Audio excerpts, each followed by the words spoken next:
Hello mga kahuwan! Alright, nagbabalik na naman ang inyong kahuwan, no? So, ito na nga't nagsha-shutdown na ako ng computer dito. Siyempre, tapos na ang work natin. December 30 na, pero may work pa din. Huwag kayong mag-alala dahil mamayang New Year's Eve, magtatrabaho pa rin ang inyong lingkod. Oh my God, ganun yata talaga. So, okay pa naman ako. So, let's go! Alright, so for today's video nga mga kahuwan, ito't binubungkal ko itong ref. Tinitingnan ko kung meron nga ba akong maluluto mamayang New Year's Eve. Although may pasok naman ako, so lulutuin ko na siya ng ahead of time para mamaya pag break or lunch, may makakain na ako. So meron ako ditong sliced ham. Naubusan ako ng malalaking ham ng CDO. CDO baka naman, charat. Masarap kasi yun kaya siguro kaya mabilis siyang naubos. So eto, may siomay kami ditong ginawa. Ayan, homemade, ayan. So sabi ko pwede na to, ayan. Dalawang box nga pala to. Dalawang, maliit lang naman. Yung katamtaman lang. Good for one. Gusto mo yarn? Ayan. So, chinecheck ko na. Sobrang tigas mga kahuwan. So, nilalagay ko sa chiller para lumambot-lambot naman bago ko i-steam maya-maya. Pag nagising ako ng mga bandang hapon siguro. So, eto na. Piniprepare ko na yung aking mga gagamitin mamaya. And meron ako ditong cook. Kalahati na lang yan. Ininom ko na kagabi yung iba.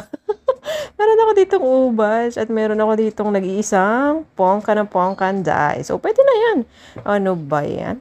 So, anyway, pag natripan ko pa magluto ng chicken, pag-iisipan ko pa. So, ito ang aking prosperity bowl. Naks, kahapon, alam niyo ba, kumpleto yung itlog niyan. Ngayon, gumawa akong siomay. Ayan, bawas na ng isa. Ayan. So, sarado na yung mga tindahan sa labas at hindi na ako makapagkumpleto ng itlog. Hayaan ng 11 yan. Hindi naman siguro magalit ang pungsoy. At ito nga pala makakasama ko mamaya. Si Tucker na maligalig, pasadalang maligalig. Ayan. And then, nasa na yung isa? May isa pa akong kasama dito. Bali, 3 kaming magsa-celebrate ng New Year's Eve. Ayan, si Summer. O, diba? Gusto mo yon? So, eto na nga mga kahuwan at nire-ready ko na ang aking higaan. Ayan. Napakaraming unan. Akala mo octopus. O, diba? So, ayan. Isa lang naman yung ulo, pero ang daming unan. O, diba? Gusto mo yon? So, piniprepare ko na siya. And, kinuha ko na nga itong libro ni Sir Chinkitan. So, hindi ako nagbabasa-basahan lang dito mga kahuwan. Simula nung receive ko ito, palagi ko na siyang binabasa.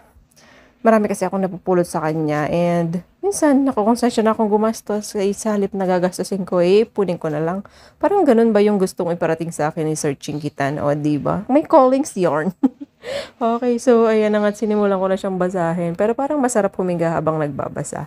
Para diretso tulog ka na, no? So, ayan. So, basa lang ako ng basa dito. Ang binabasa ko nga pala mga ka-idol ko, mga kahuwan, yung Ipon Challenge at saka yung kanyang utang free. Ayan. So, sino ba naman ang hindi gusto maging utang free sa buhay nila, diba?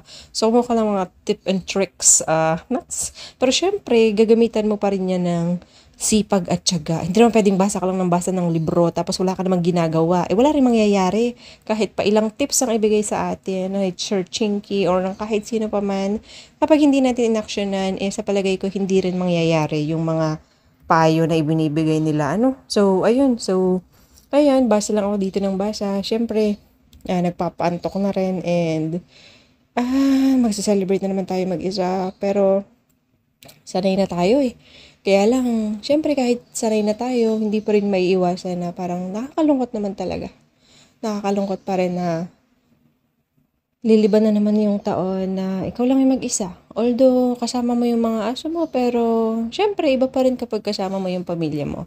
Kaya para dun sa mga tao na nagtatrabaho, work at home, o kaya naman kahit may trabaho sila, umuwi sila sa pamilya nila.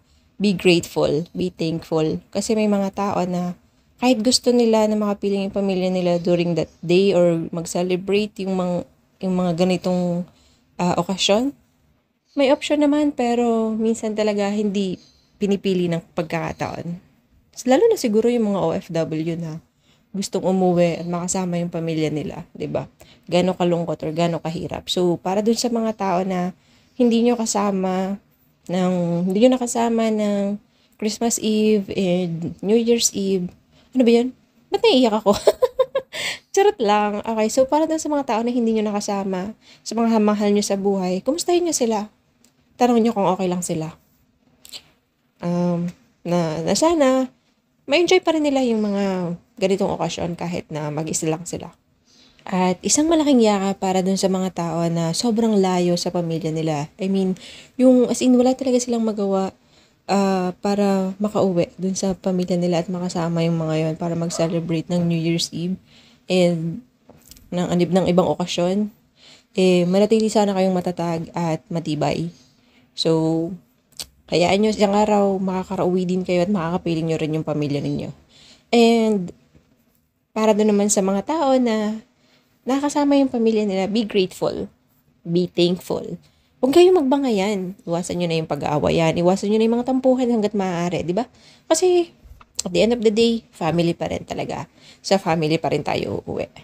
Tipin nyo, o baka naman itanong ninyo, bakit hindi na lang ako nag-leave? Meron naman akong choice para mag-leave.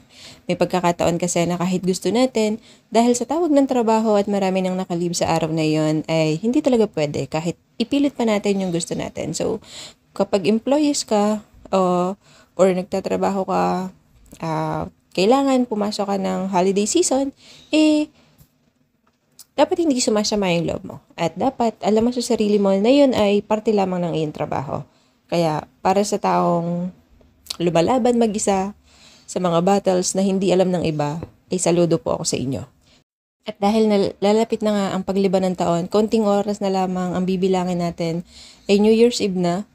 Ang hiling ko lamang para sa taong ito sana magkaroon ng kapayapaan ng mundo at sana magkaroon ng kapayapaan ng isipan ng bawat isa. Gayon na rin ang puso ng bawat isa na nakikinig ng video na to.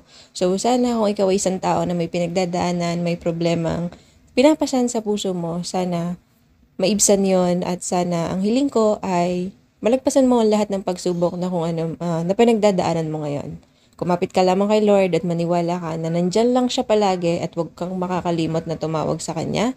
Kahit wala nang nakikinig sa'yo, kahit mag-isa ka na lang, tandaan mo na siya lang yung tanging makikinig at magmamahal sa'yo ng lubos-lubusan. So, ayun. Happy New Year sa ating lahat and sana i-enjoy ng bawat isa ang New Year's Eve. Sana walang masaktan at sana wag pa rin nating kakalimutan na magpasalamat para dun sa mga tao na naging parte ng buhay natin ngayong taon ng 2023.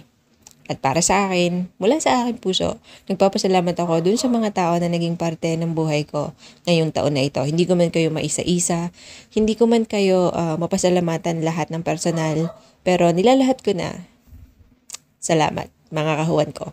And salubungin natin ang 2024 ng maligaya, masagana at mapagmahal na bagong taon. Yun lamang. Salamat sa panonood. Maraming salamat. Paalam!